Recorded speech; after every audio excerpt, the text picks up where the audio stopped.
여호와여, 내가 주께 대한 소문을 듣고 놀랐나이다.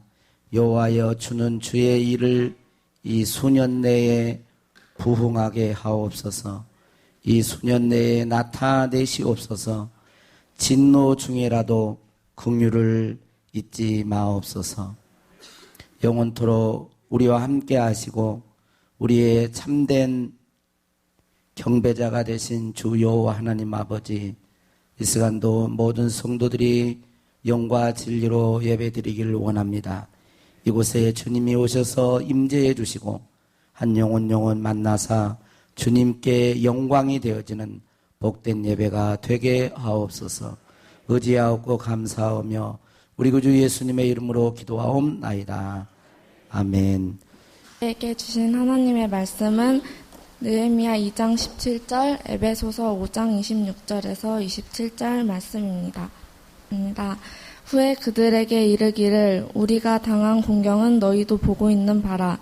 예루살렘이 황폐하고 성문이 불탔으니 자 예루살렘 성을 건축하여 다시 수치를 당하지 말자 하고. 에베소서 26장. 이는 곧 물로 씻어 말씀으로 깨끗하게 하사 거룩하게 하시고 자기 앞에 영광스러운 교회로 세우사 티나 주름 잡힌 것이나 이런 것들이 없이 거룩하고 흠이 없게 하려 하심이라. 이 말씀은 살아계신 하나님의 말씀입니다. 아멘. 하나님께서 오늘 또 저와 여러분에게 크신 은혜와 평강을 베푸시기를 원합니다. 우리 옆에 사람께 인사할 때 이렇게 인사하겠습니다. 제 옆자리에 앉아주셔서 감사합니다.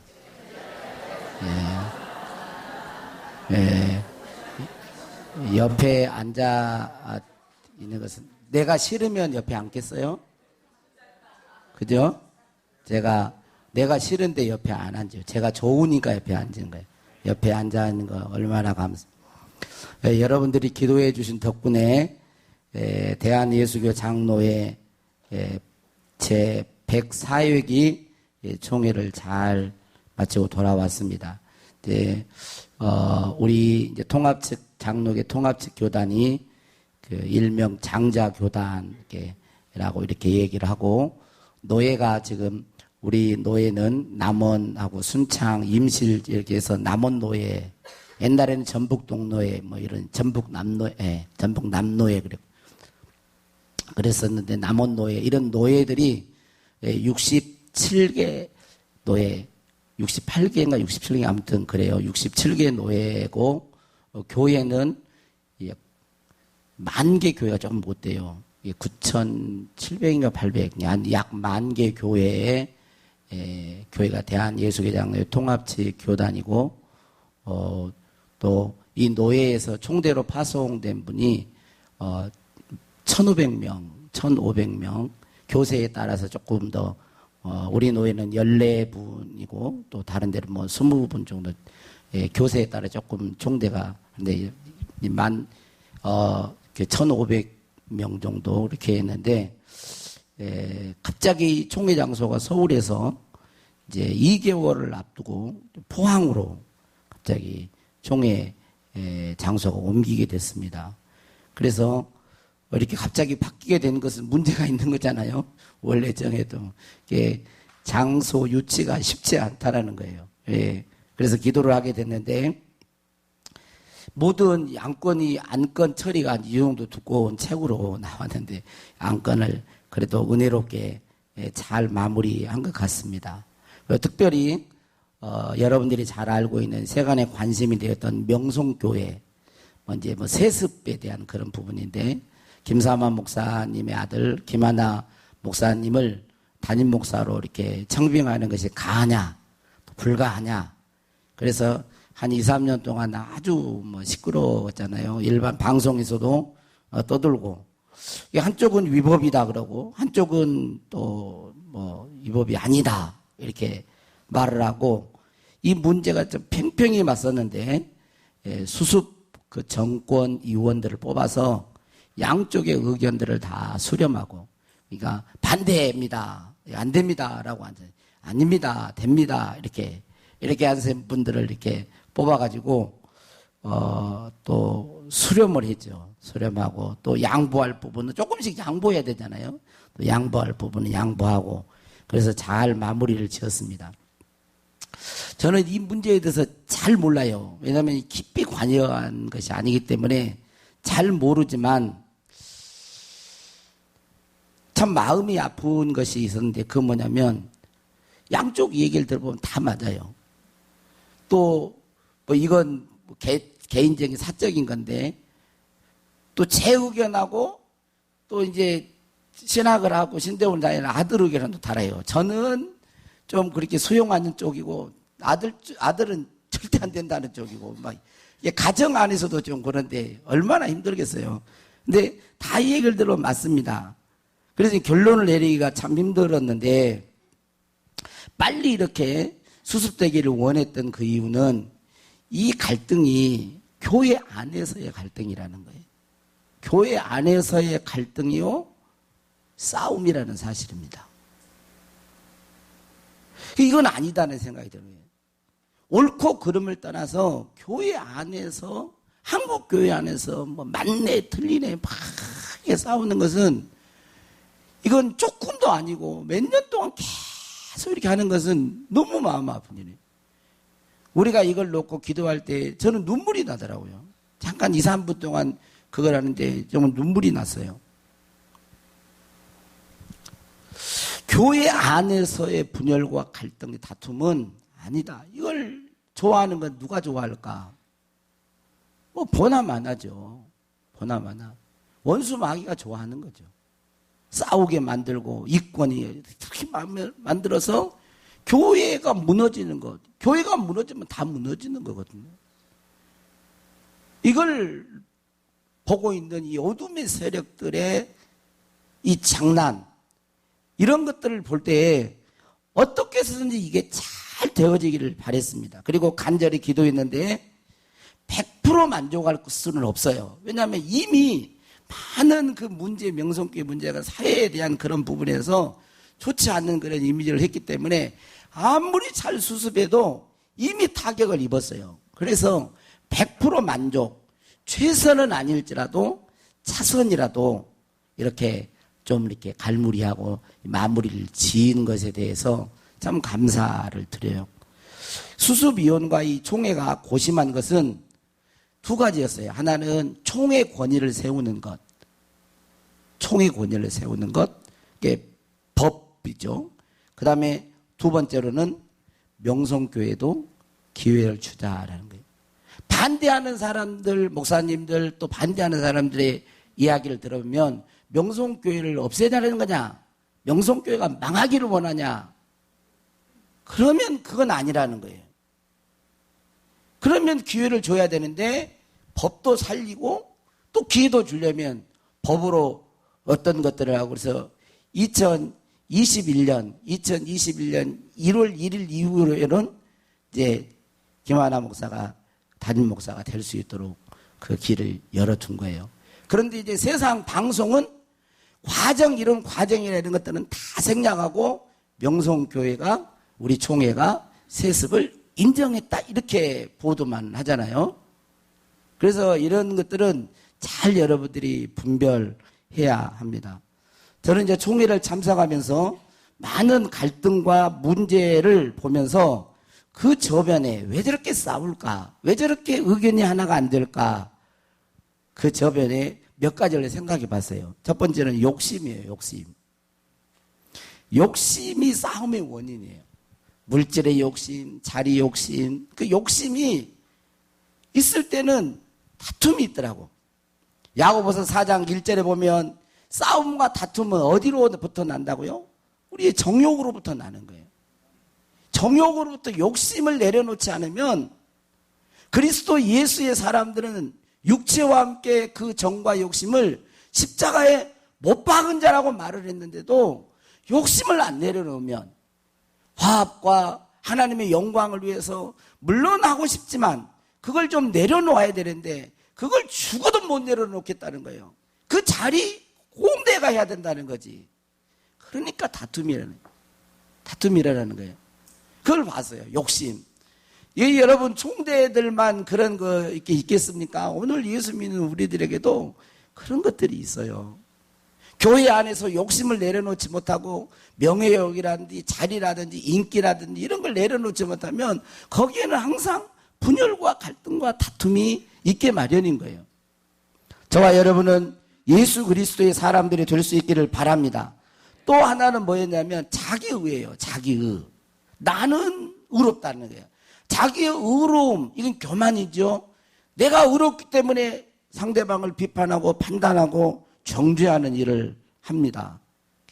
자기의. 나는 옳다라는 거예요. 나는 옳다. 그런데 여러분 한번 생각해 보세요. 이 세상 사람들 중에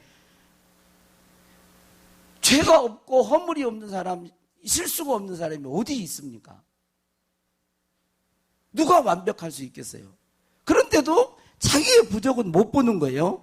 자기의 의로움. 그 다음에 또 하나는 말씀에서 이탈이에요. 말씀에서 이탈. 말씀에서 떠나는 거죠. 이제 저를 비롯해서 다는 아니겠습니다만 저를 비롯해서 우리 목사님들이, 목회자들이 하나님의 말씀을 잘 전합니다. 그런데 자신에게는 적용을 하지 않는 거예요. 여러분 목사님들이 이웃을 용서하고 사랑해라 그 말 전하겠어요? 안 전하겠어요? 전하죠. 여러분 하나님의 말씀대로 법대로 순종하며 살아야 됩니다. 전하죠. 정의도 외치기도 하고 또 사랑해라고 하기도 합니다. 그렇게 증거하고 전하는데 정작 자기에게는 그 말씀을 적용하지 않는 것이죠. 말씀을 전하면서 그 말씀에 도전을 받거나 적용하지는 않습니다. 말씀을 잘 알고는 있어요. 이건 이제 목회자들만이 아닙니다. 여러분도 해당되는 일반 평신들도 말씀은 알고 있어요. 그런데 알고 그 아는 말씀으로 내가 그 말씀을 지키고 살아야 돼. 그 아는 말씀으로 뭐를 하냐면 남을 판단하고 정죄를 하는. 참, 알면 그 아는 말씀으로 순종해 살기 위해서 우리가 하나님 말씀을 알았는데 성경 지식을 알아요. 그런데 그 아는 것으로 남을 정죄하고 판단하는 일을 한다는 것입니다. 이것이 이제 문제입니다. 그런 의미에서 총회 제 104회기 주제를 말씀으로 새로워지는 교회, 말씀으로 새로워지는 교회로 주제를 정한 건 참 잘한 것 같아요. 그래서 이제 우리가 뭐 교단이 뭐 썩 중요한 건 아니지만 우리 이제 통합적 교단이 올 한 해 이제 지금 가을에서부터 내년 가을까지 1년 동안 정했던 이 총회 주제에 말씀으로 새로워지는 교회, 느헤미야 2장 17절 말씀, 에베소 5장 26절, 27절 여기 있는 말씀을 근거해서 말씀으로 새로워지는 교회라고 주제를 정한 참 잘한 것입니다. 여러분 신앙생활은 자신의 감정에 따라 하는 게 아닙니다. 내가 좋으면 하고 싫으면 안 하고. 교회도 여러분 내가 기분이 좋으면 나오고 기분이 안 좋으면 안 나오고 그런 게 아니에요. 유익과 우리의 욕심을 따라서 신앙생활에서도 안 됩니다. 자신의 경험과 지식에 따라 하는 것도 아닙니다. 철저히 하나님의 말씀에 의지해서 하나님의 말씀에 따라서 신앙생활 해야 하는 것입니다. 그런 의미에서 이번 총회장 자동 승계했는데 부처장에 승인 김태영 이 총회장 목사님의 설교는 적절했다고 봐요. 제가 그분 했던 일부분을 잠깐 제가 이야기하도록 하겠습니다. 지금 한국 교회 안에서 일어나는 모든 문제의 원인은 말씀에서의 이탈하였기 때문입니다. 왜 중세기 교회가 타락과 부패의 길로 갔습니까? 역사는 우리에게 무엇을 교훈합니까? 그리스도의 정신과 말씀은 외면한 채 사람이 만든 전통과 의식을 앞세웠고 내실은 외면한 채 은금과 권력을 추구하다가 결국 개혁의 대상이 되고 만 것입니다. 오늘의 한국교회가 그 길을 가고 있지는 않은지 성찰하고 돌아서야 합니다. 우리가 계속 말씀과 양심의 소리를 외면한다면 교인들은 등을 돌리게 되고 사회와 지성인들도 교회를 계속 조롱하게 되어 교회는 외딴 섬이 되고 말 것입니다. 다시 말씀을 붙들고 다시 본질로 돌아가야 합니다. 말씀에 답이 있고 말씀에 힘이 있고 말씀은 곧 생명과 진리입니다. 한국교회가 단기간에 이렇게 부흥된 원인은 우리 믿음의 선조들이 주의 말씀을 사랑했기 때문입니다. 예배당은 허름하고 등잔불은 침침했지만 말씀을 붙들고 성경은 글이 아니라 길이라고 믿고 그 말씀에 따라 살려고 몸부림쳤기 때문입니다. 이제 성경 한 권이면 족한 운동이 다시 일어나야겠습니다. 개혁교회는 말씀과 설교와 그 중심입니다. 생명의 양식을 선포해야 할 강단을 희화화하지 맙시다. 신학의 바탕, 교회의 순결, 성도의 삶의 기준은 오직 성경입니다. 성경만이 우리를 새롭게 합니다. 성경 하나님의 말씀만이, 그러니까 우리가, 저와 여러분이 새로워지려면 말씀으로 돌아가야 한다는 거예요. 성경으로 돌아가야 한다는 거예요. 성경은 이분이 글이 아니고 길이라는 거예요. 글로 읽지 말고 어떻게 우리가 살아야 할 것인지. 여러분, 중세기의 말씀에서 이탈이 개혁의 대상이 된 것 아니에요? 신앙인들의 모든 삶은, 저와 여러분도 말씀에서의 이탈, 이러면 위험한 거예요. 오늘 말씀은 페르시아 제국 때에 아닥사스다 왕의 술 맡은 관원이었던 느헤미야에 대한 말씀입니다. 느헤미야는 하난이라고 하는 사람으로부터 예루살렘이 회파되고 폐허되고 사람들이 얼마나 어려움을 당하고 능욕을 당한 것을 소문을 듣습니다. 그리고 수일 동안 슬퍼하면서 하나님께 금식하며 기도합니다. 그리고 아닥사스다 왕으로부터 유다의 총독이라고 하는 그 임명을 받고 예루살렘에 돌아와서 예루살렘 성전에 있는 그 성벽을 52일 만에 다 수축을 합니다. 다 성벽을 다시 쌓아요. 많은 방해 공작이 있었지만 하나님의 은혜를 힘입고 하나님의 지혜를 힘입어서 그 귀한 과업을 달성합니다. 이게 느헤미야가 예루살렘 성전이 회파되지 않도록 예루살렘 성벽을 쭉 52일 만에 다 건축한 거예요. 그리고 이렇게 성벽을 중수하여서 대외적으로 이렇게 침략을 막고 안으로는 뭐를 했느냐? 말씀으로 개혁운동을 일으키는 거예요.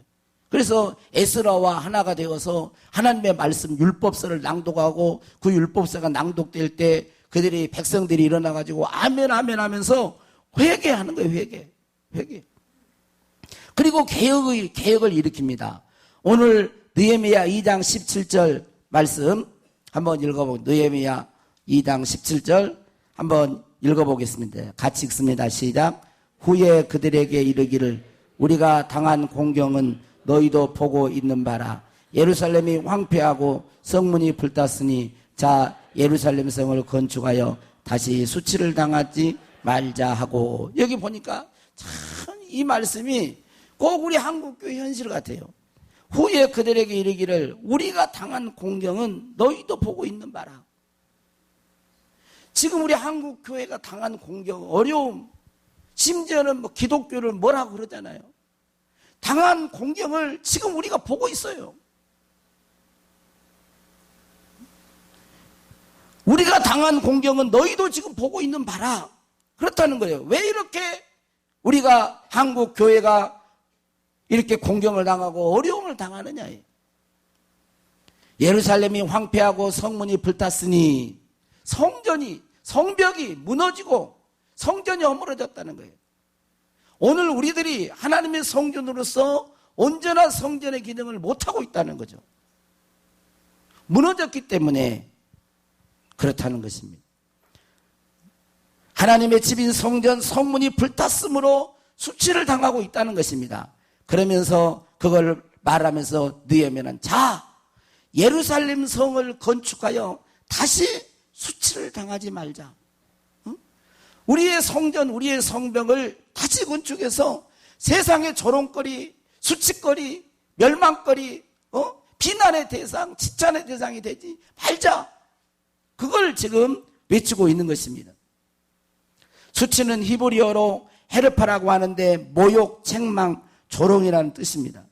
그렇습니다. 이제 우리는 결단하여 더 이상 교회가 조롱거리, 지탄의 대상이 되지 않도록 해야 합니다. 우리 한 사람 한 사람이 다른 사람은 멀리 할 필요 없어요. 일단은 나부터 잘 하시면 돼요. 한 사람 한 사람이 하나님의 자녀답게 그리스도인답게 살아가면서 하나님께 영광을 돌리면 이 나라와 이 민족, 세상 사람들로부터 옛날에 일제시대 때는 교회는 힘이 없고 그랬지만 세상의 존경을 받아요. 다시 회복돼요. 다시 하나님께서 기회를 주시고 오늘 다시 우리들에게 새로운 그러한 역사를 써나가기를 원하시고 우리 주 예수 그리스도의 강림 가까운 이때 한국 교회가 다시 한번 하나님의 손에 붙들려서 귀하게 쓰임받는 교회가 되기를 주님께서는 원하고 우리에게 기회를 준 거예요. 그렇게 하려면 어떻게 해야 되겠어요? 어떻게 해야 되겠습니까? 말씀으로 돌아가야 해요. 하나님의 말씀을 사랑하고 그 말씀을 묵상하고 그 말씀을 연구하고 그 말씀대로 살아가는 그런 삶이 우리에게 필요한 것입니다. 느헤미야는 이렇게 성벽을 건축하고 난 이후에 사회 개혁을 단행해요. 사회 개혁이 뭐냐면 기득권층의 세상이 되어버렸는데 그런 유대 공동체를 보면서 그는 약자의 눈물을 닦아주기 위해서 고리이자를 받지 못하게 해요. 그리고 빈부격차를 줄여요. 그러니까 돈 많은 사람들이 돈 없는 사람의 돈을 빌려주면서 많은 이자를 받습니다. 그걸 금하게 만듭니다. 그리고 예루살렘 지역에 사람들이 많이 없기 때문에 공직자들은 다 예루살렘으로 이주하도록 명을 내려서 공직자들은 예루살렘을 오게 해서 그 예루살렘 성에 사는 사람들이 많아지게 하고 그러므로 더 예루살렘 성전에 예배자도 많이 하게 하고 이렇게 말씀에서 먼저 내적인 것을 개혁하고 나서 사회를 개혁하는 그 운동을 느헤미야가 단행하는 걸 볼 수 있습니다. 이 모든 것을 하는 근본 바탕 뭐냐면 하나님의 말씀이었습니다. 오늘 에베소서 5장 26절 27절 말씀을 보면 우리 같이 보겠습니다. 물로 그 앞에 보면 물로 씻어 뭐를 어떻게 해요? 말씀으로 깨끗하게 하사 거룩하게 하시고 자기 앞에 영광스러운 교회로 세우사 티나 주름 잡힌 것이나 이런 것들이 없이 거룩하고 흠이 없게 하려 하심이라 그랬어요.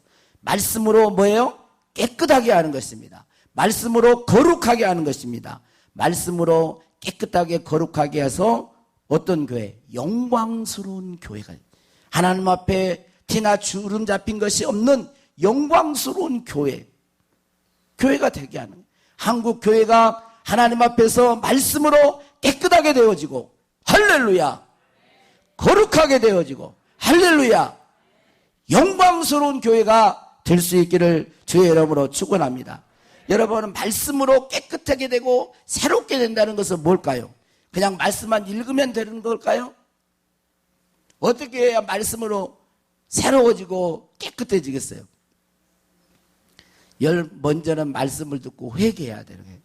말씀을 듣고 말씀을 보면서 읽으면서 깨달으면서 그 말씀과 잘못된 부분이 보이면 회개해야 돼요. 저는 제 생각이 짧은지 모르지만 저는 단순해서 이 소대의 좀 명성교회 그 문제도 저는 한 2년 전부터 제가 시기가 지금 그때 안 했지 저는 이거를 하기를 원했어요. 저는 뭐를 했냐 명성교회 측에서는 총회법에서 그거 했기 때문에 물론 법대로 했지만 김사원 목사님이 와가지고 총회 앞에 와가지고 100배 사죄하고 사죄하고 또 총회는 사랑으로 안고 그러면 된다 그래서요. 근데 그때 당시에는 그렇게 하면은 안 돼요. 왜냐하면 받아주질 않아. 그래서 2년 동안 언론에 맞고만 그러면서 많이 그랬었는데 여러분 정의를 외치고 법을 외치는 사람은 그 성경에 있습니다. 법대로 해야 되는 거예요. 그렇죠? 근데 이 법 여러분 법만 있습니까? 성경이? 아니에요. 사랑이 있는 거예요. 법을 외치는 사람은 내가 법대로 했으니까 법대로 해야지. 법대로 그것만 주장하면 안 돼. 이 사람들은 무엇이 없는 거예요? 예수님께서 현장에서 가늠하다 잡힌 여인을 보면서 나도 너를 정죄하니. 예수님은 의로운 자이기 때문에 돌을 들어서 그 여자를 칠 수 있어요. 그런데도 내가 너를 죄 없다, 정죄하지 않는다 그러면서 용서해 주잖아요. 모세 율법대로 안 하고 용서해 준단 말이에요. 그리고 가서 죄를 짓지 말라 그래요. 내 이웃을 내 몸처럼 사랑하래요. 너를 핍박하는 자를 위해서 기도하라 그래요. 원수를 위해서 사랑하라 그러는 거예요. 사랑의 부분도 있고 또 그렇다고 해서 사랑 모든 걸 오냐오냐 이게 아니고 또 법에 대한 부분이 또 있는 거예요. 그러니까 법법법한 사람은 위법이요. 그런 사람은 뭐를 봐야 되겠어요? 나에게 사랑이 없음. 이건 있으니까 하나님 아버지 그런데도 나는 법법법 하면서 정말 내 이웃을 원수도 아닌데 한 형제인데도 이 법 그거라는 그걸 가지고 내가 이렇게 칼날을 날 세우면서 사람의 마음을 아프게 하고 이렇게 하니까 나에게 사랑이 없음을 주여 용서해 주십시오라고 회개하고 또 사랑을 이렇게 하신 분들은 또 법이 없어요. 이게 그러지 않으면 질서가 없어지잖아요. 나는 법을 무시하고 이렇게 했으니까 하나님 아버지 나에게 법을 순종할 수 있고 율법을 지키고 하나님 말씀에 순종하니 정말 하나님 명령에 순종할 수 있는 그런 마음을 주십시오. 그리고 정의와 법이 없음을 회개하고 이렇게 양쪽에서 회개하면 그냥 자연스럽게 하나가 될 것 같은데 그게 잘 안 되더라고. 잘 안 돼. 뭐예요? 말씀을 듣고 회개하자. 다 자기 있는 건 자랑하는데 없는 것, 한 가지 부족한 것. 예수님께서는 영생을 구하러 온 부자 환원에게 다 율법대로 행했습니다 라고 말했잖아요. 그럴 때 너에게 한 가지 부족한 것이 있으니 너의 재산을 팔아 가난한 자에게 나누어 주고 너는 나를 쫓으라. 너는 율법으로는 다 지켰는지 모르지만 네 속에 진정한 사랑이 없구나. 그걸 말을 하잖아요. 한 가지 부족. 마태복음 6장에는 하나님께서 말씀하시기를 아버지 예수님은 아버지의 온전하심 같이 온전해지라고요. 예수 그리스도의 온전하심 같이 하나님의 온전하심 같이 아버지의 온전한 것이 온전해지려면 자기의 부족을 보고 회개해야 되는 거예요. 회개할 때 우리는 새로워질 줄로 믿습니다. 둘째로 말씀으로 새로워지는 것은 뭐냐면 말씀대로 사는 것입니다. 말씀을 알고 있다고 새로워지는 것이 아니에요. 그 말씀대로 살아갈 때 우리는 새로워져요. 말씀을 알고 있는 것이 새롭게 하는 게 아니라 말씀으로 살 때 우리는 새로워지고 깨끗해지고 거룩해지는 것입니다. R.A. 토레이 목사님은 이런 말씀을 했어요. 성경을 번역하는 방법은 많이 있다. 하지만 이 세상에서 가장 위대한 성경 번역은 내 삶으로 성경을 직접 번역하는 것이다. 뭐예요? 성경 번역하는 방법은 많이 있는데 진짜 성경 제대로 번역하는 것은 내가 말씀대로 삶으로 살아가는 그게 진짜 번역이라는 거지. D.L. 무디는 이런 말을 했습니다. 성경은 읽는 사람으로 하여금 죄 가운데 빠지지 않도록 해줍니다. 성경을 늘 읽고 묵상하고 성경을 늘 읽을 때는 죄 가운데 빠지지 않도록 우리를 보호해 준다는 거예요. 성경 읽을 때. 그러나 지금 제가 이렇게 말을 해도 일주일 동안 일주일 동안 성경을 주일날 말고 월요일, 화, 수, 목, 금, 토 이렇게 하면서 성경을 읽으신 분들이 계시겠죠. 안 읽으신 분들 손들라 그러면 좀 창피하겠지만 여러분 일주일 동안 성경을 읽으세요? 아니 그러니까 뭐 다른 건 말할 거 없다니까. 지금 우리가 말씀으로 새로워지는 교회 이 지금 말씀을 우리가 듣는데 성경을 읽지 않는데 어떻게 새로워지겠어요? 그것부터 해야 돼요. 성경을 읽지 않는데 어떻게 알겠어요? 그러니까 읽는 것부터 해야 돼요. 성경은 읽는 사람으로 하여금 죄 가운데 빠지지 않도록 해줍니다. 그러나 잘 들어보세요. 성경을 읽지 않을 때 죄는 사람으로 하여금, 이게 성경을 읽지 않은 거는 뭐예요? 죄 가운데 살아간다는 거예요. 그 죄는 사람으로 하여금 성경 속으로 들어가지 못하게 합니다. 여러분 한번 보세요. 늘 깨어서 기도하고 하나님 말씀을 사랑하고 죄와 짝하지 아니하고 하나님과 동행하면서 이렇게 살아보세요. 그러면 여러분이 성경 속으로 들어갑니다. 그 말은 뭐냐면 성경을 읽을 때 막 은혜가 돼요. 은혜가 되고 꿀성이 이제 답니다. 그러나 그러지 않고 성경을 멀리하고 죄 가운데 살아봐요. 세상과 짝하고 살아봐요. 그러면 그 죄는 우리가 성경 속으로 못 들어가게 한다는 거예요. 읽어도 글이요, 글. 읽어도 그냥 잠아버려요. 읽으면 잠아버린다니까. 읽어도 은혜가 안 돼요. 죄는 성경 속으로 못 들어가게 한다는 거예요. 이건 우리가 조금만 보면 금방 알 수 있는 거예요. 여러분 죄 짓고 성경 읽어봐요. 성경 은혜가 안 됩니다. 먼 말씀이 되는 거지. 그리고 몽롱해요. 이거 제가 한 말이 T.L. 무디가 하는. 그러면서 조금 더 이야기. 성경은 우리를 생명으로 인도해주는 안내자일 뿐 아니라 천국 길을 가르쳐주는 나침판입니다. 성경은 인간의 지식을 증가시키기 위해 주어진 것이 아니라 인간의 삶을 변화시키기 위해 주어진 책이라고 했습니다.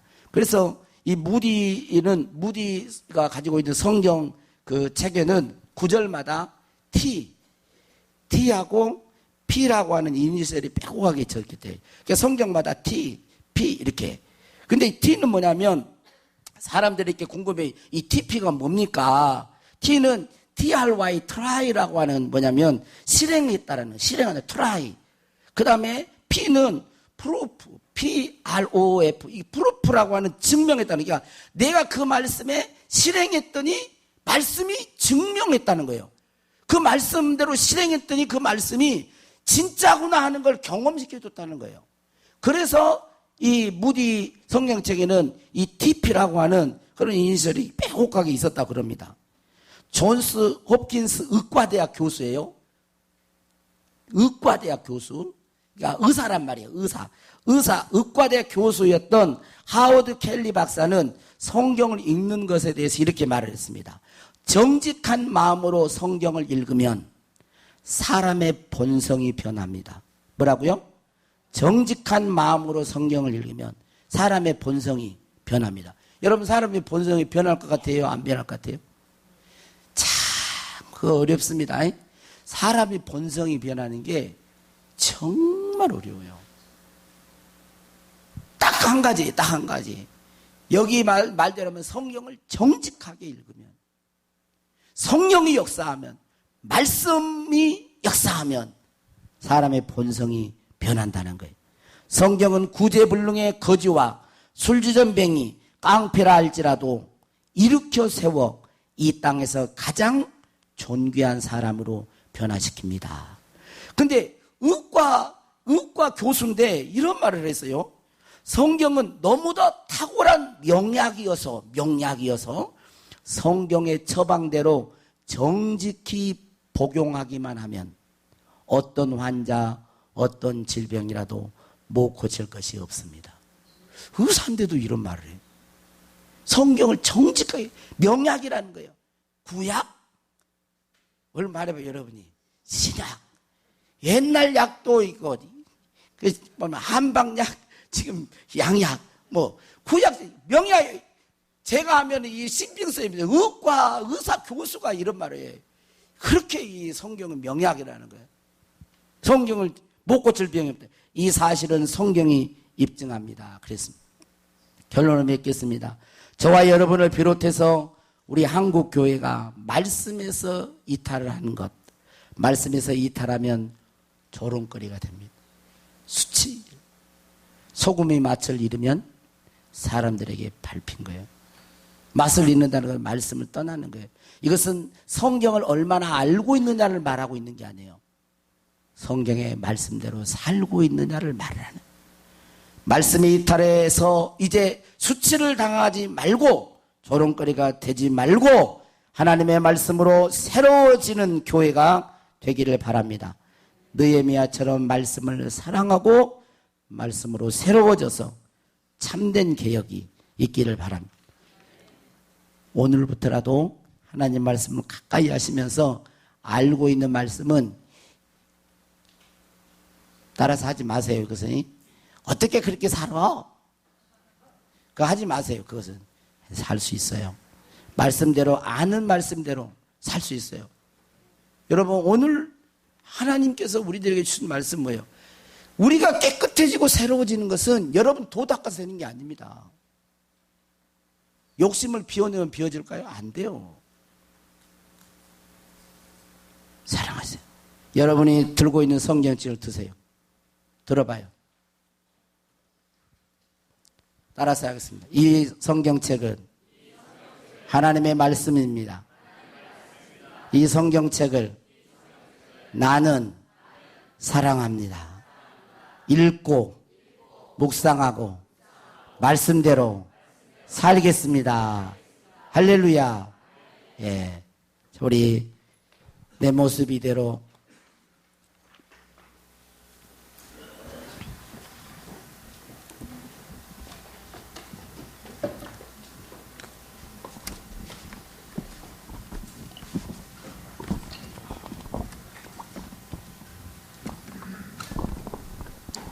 가사를 생각하면서 진실한 마음을 담아서 우리 찬양하겠습니다.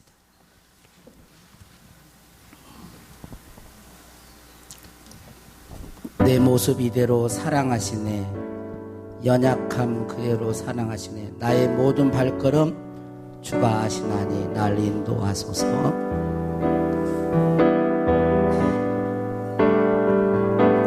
내 모습 이대로 사랑하시네. 연약함 그대로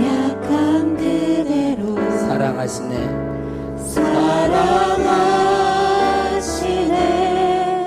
나의 모든 발걸음 주가 아시나니 날 인도하소서. 내 모습 이대로 사랑하시네. 연약함 그대로 사랑하시네. 나의 모든 발걸음 주가 아시나니 날 인도하소서. 주의 날개 아래 거하는 것, 주의 임재 안에 거하는 것, 주의 임재 안에 거하는 것, 나의 가장 큰 소망, 나의 가장 큰 소망, 나의 가장 큰 은혜, 주와 함께 동행하는 주와 함께 동행하는 주의 날개 아래 거하는 것, 주의 임재 안에 거하는 것, 주의 임재 안에 거하는 것, 나의 가장 큰 소망, 나의 가장 큰 은혜, 주와 함께 동행하는 한 번 더 하겠습니다. 내 모습 그대로 사랑하시네. 내 모습 이대로 사랑하시네. 연약함 그대로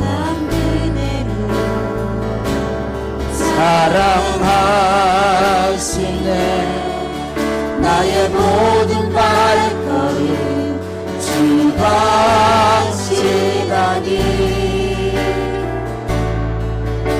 날 인도하소서. 내 모습 이대로 사랑하시네. 연약한 그대로 사랑하시네. 나의 모든 발걸음 주가 아시나니 날 인도하소서.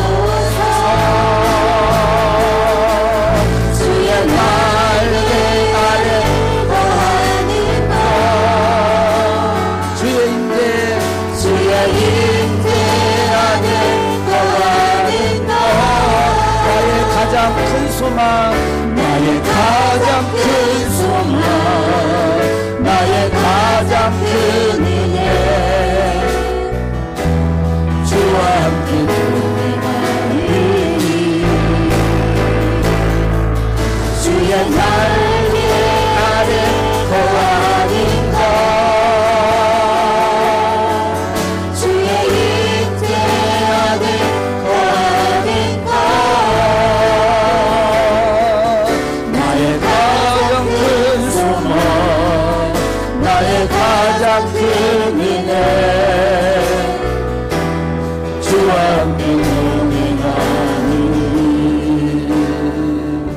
우리 다 같이 눈을 감고 내가 기도하겠습니다. 여러분, 오늘 이 가사의 고백이 여러분의 고백이십니까? 내 모습 이대로 사랑하시는 주님 앞에, 연약함 그대로 사랑하시는 주님 앞에, 주의 날개 아래, 임재 아래 거하는 것이 저와 여러분의 가장 큰 소망이 되고, 주님과 동행하는 그 일이 우리의 간절한 바람이 되기를 원합니다. 이 시간 우리 찬양대 우리 찬양하고 우리가 이 시간 한 2, 3분 동안 이렇게 기도하겠습니다. 하나님, 주님의 날개 아래, 주님의 임재 아래 거하는 것이, 주님과 동행하는 그것이 나의 가장 큰 소망이요 나의 기도 제목입니다. 주님과 동행하게 하여 주시옵소서. 우리가 주의 한번으로 동서 기도합니다. 주여,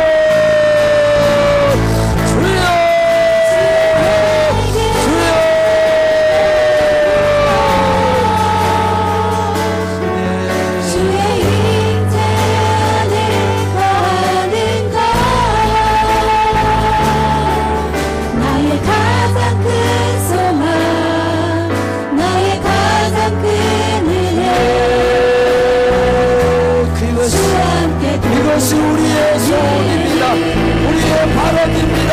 주님과 함께 동행하는 것, 주님의 날개 아래 거하는 것, 주님의 임재 아래 거하는 것, 주님과 날마다 동행하는 것이 우리 모두의 소원이며 하나님이 원하는 것입니다. 아버지, 우리 모두가 말씀에서 이탈하지 않게 하시고 하나님의 말씀을 사랑하고 말씀으로 새로워지며 말씀으로 깨끗해지고 말씀으로 거룩해지고 말씀으로 영광스러운 교회가 되도록 주여 우리를 붙잡아 주시옵소서. 우리의 연약함 그대로 사랑하시는 주님, 우리의 있는 모습 그대로 사랑하시는 주님, 우리 주여 우리 북도교회 모든 성도들을 붙들어 주시고 우리 한국교회를 사랑하여 주시고 세상에 이제 조롱거리와 수치거리가 되지 아니하고 영광스러운 교회가 되어져서 주님의 뜻을 이루고 주님의 영광을, 주님의 사명을 잘 감당하는 교회가 되도록 주여 붙들어 주시옵소서. 성령이여 새롭게 하여 주시옵소서. 성령이여 우리를 새롭게 하여 주시옵소서. 성령이여 우리를 붙잡아 주시옵소서. 주여 우리를 붙잡아 주시옵소서. 나의 가장 큰 은혜 주와 함께 동행하니. 하나님 아버지, 우리 한국교회가 더 이상 세상의 조롱거리가 되지 않도록 성령이여 주님의 핏값으로 사신 귀한 주님의 자녀들이 욕심대로 세상의 유혹대로 끌려 사는 것이 아니라 말씀에 매인바 되어지고 주님 말씀을 사랑하고 말씀 앞에 회개하고 말씀을 따라 살아가게 하옵소서. 정직하고 진실하게 하나님의 말씀을 대하기를 원합니다. 우리 안에 위선과 거짓이 없게 하소서. 하나님, 주의 영광스러운 교회가 되도록 말씀으로 깨끗하게, 말씀으로 거룩하게, 티나 주름 잡힌 것이 없도록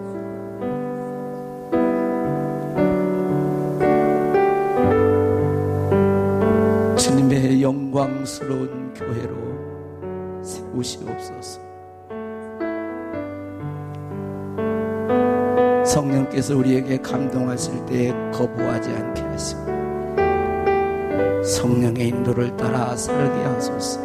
우리 모든 성도들이 주님과 동행하는 그것이 우리의 가장 큰 소망이요 우리의 간절한 소원이며 바람인 것을 믿습니다. 그렇게 이루시옵소서. 그렇게 행하시옵소서. 말씀으로 새로워지는 교회가 되게 하옵소서. 축복하옵고 예수님의 이름으로 기도하옵나이다.